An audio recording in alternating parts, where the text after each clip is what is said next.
yung itry, ano. Maaring underrated sila, pero sabi ko nga sa inyo, maganda po silang alagaan at collect. Magsusuwi lang po yan sa gilid, tapos pwede nyo na pong ilipat, ano. Tingnan nyo naman kung gaano kaganda yan. Tingnan nyo. Ganda! At ang laki na po nito. Ang dami na po nitong... Hello everyone! This is Hermes in our Mini Dino Park and Eco Garden, and welcome back sa ating YouTube channel. And for today's video nga pag-uusapan natin, may ibibida ako sa inyong halaman. Kung naghahanap kayo ng plants na matibay, yun talagang pang matagalan, mahirap patayin. Eto, napakaganda nitong halaman na to. At matutuwa kayo kasi meron din palang iba't ibang varieties nito, no? At iba't iba yung itsura nila. Malalaman nyo yan kung ano yung tinutukoy kong halaman sa ating pagbalik. Kaya ready na kayo mga ka-MDP. Tutok lang po.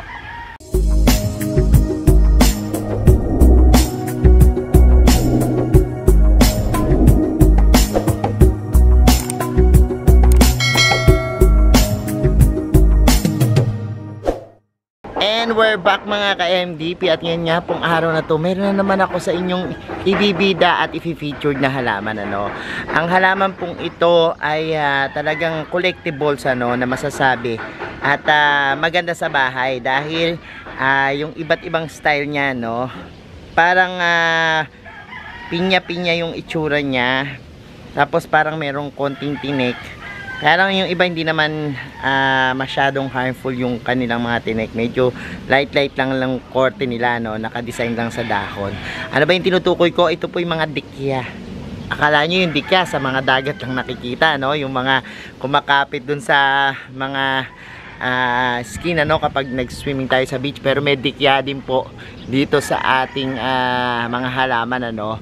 At yan yung papakita ko sa inyo dahil meron ako dito mga collections ng mga dikya. Tara, tingnan natin. At eto na nga po, ano, actually kalit-kalit yung aking mga dikya dito, no. Pero sabi ko nga sa inyo, hanapin natin lahat-lahat yan, ano. Yun po yung mga dikya. Ayan siya. And ito yung usually natin nakikita, yung kulay green, no, na dikya, ano. At marami silang varieties, kaya lang po sa kulay ko na lang sila inaalam, ano, kasi minsan yung ibang seller di rin naman alam kung ano yung mga dikya na yan. So ayan, tingnan lang natin, ano. Actually ganyan po itsura niya, para siyang yung pinaka dahon ng pinya, no. At makikita mo siya na ganyan yung kanilang tubo. Meron pong mga common yan. Kung makikita nyo po yung mga dikya na ang tawag nila is pineapple plant, yung meron pong sumusuloy dun sa pinakataas nila, tapos may tinutubuan ng mga bilog-bilog na parang pinya, no? At isa rin po yan sa mga lucky charm na tinatawag, yung pagsulpot ng pinya, no? Pero this one po maganda kasi yung kanyang tinik hindi ganun ka-sharp, no? Unlike ng sa mga cactus. Pero this one, parang naka-design lang po dun sa mga dahon.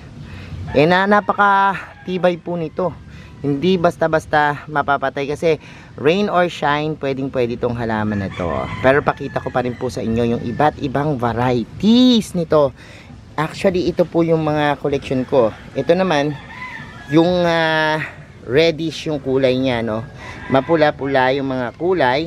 At ito nga po, tinatawag minsan na grape jelly, yung mapula-mula, no, na variety. Ang ganda po nito kasi tingnan nyo, oh, parang kulay brown siya. Napakabilis din po niyan mag-anak. Actually, ito nga po, napadami na natin. Magsusuwi lang po yan sa gilid, tapos pwede nyo na pong ilipat, ano. Ito po, katulad nito, napaka-fine nung kanyang mga thorn sa gilid. Hindi siya nakakasugat, no. At yan po, maganda rin yung mga yan. Tingnan nyo yung kanyang kulay. Lalo na po pag na-stress yan, kulay mamula-mula, no. Katulad po nitong isa na to, na sobrang ganda. Yan, isa rin po yan sa maganda nating koleksyon na halaman, itong mga dikya, ano. Ito naman pong isa na to, pakita ko sa inyo, no.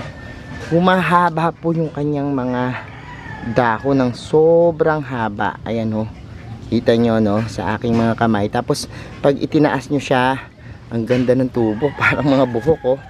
Kita nyo. So kakaiba naman po itong dikya na to. Long leaves ang tawag ko dito sa dikya na to, no? Kasi ang ganda talaga niya, oh. Tingnan nyo. Diba? Ang lakas makasosyal. Kapag ito nilagay sa tall pot, yung malaking base parang ganito. Yan. At itinanim dyan. Ang ganda siguro ng tubo nito, no? Yung mga pinaka dako niya, no? Ito nyo, ang haba kasi. Parang mga octopus, jellyfish, yung itsura niya, no? Ayan, yung kanyang dahon. Ito namang isa na to. Napaka shiny nung kanyang dahon, tapos may silver na outline dun sa gilid, ano. So ang ganda rin nito. Tapos makita mo yung pinakalikod ng kanyang pinaka dahon, sobrang ganda, no. Parang mga may silvery effect din, ano, na mamuti-puti. So yan, isa rin yung variety na nagugustuhan ko. Meron pa din dito isang variety na napakaganda, look. Tingnan nyo naman kung gaano kaganda niyan. Tingnan nyo. Diba? Ito, hindi ko alam kung BTA yung pangalan niya. Or pwede rin nga Marnier, no? Kasi silver yung kulay niya. Pero sabi ko nga sa inyo, ang tawag na lang namin sa variety na to, silver na dikya. Grabe yung ganda nito. Super rare nung mga ganito.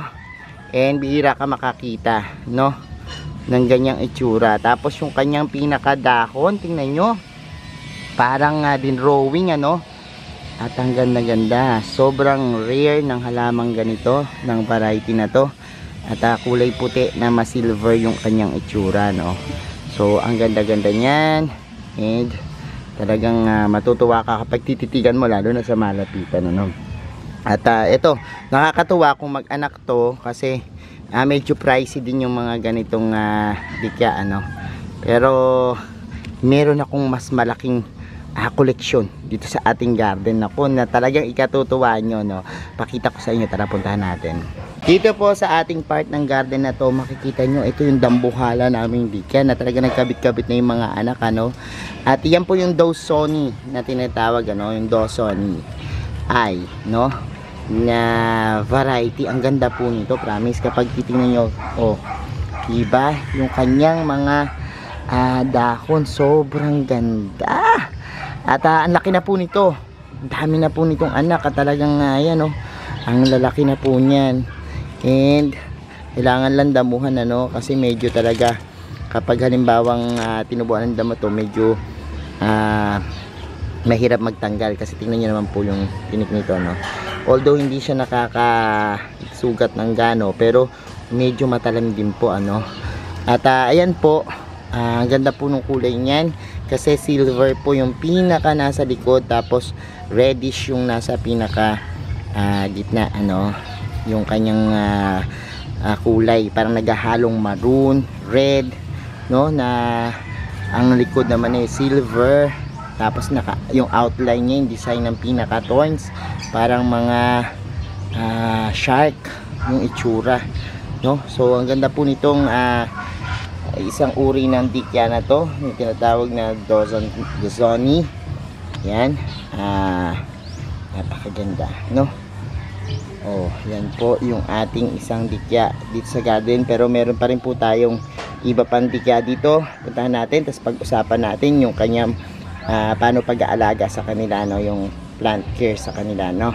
Dito naman sa plant museo, puntahan natin, ano, alam ko may dikya. Ayun, ito yung parang pinya, ano, na dikya na sobrang ganda sa koleksyon. Napakaganda.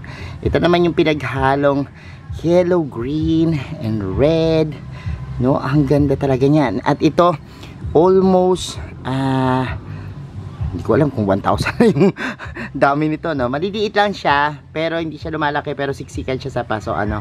Ang ganda po niyan, grabe. Sabi ko sa inyo, isa ito dun sa mga halaman ni Doktora na talagang ang ganda, no.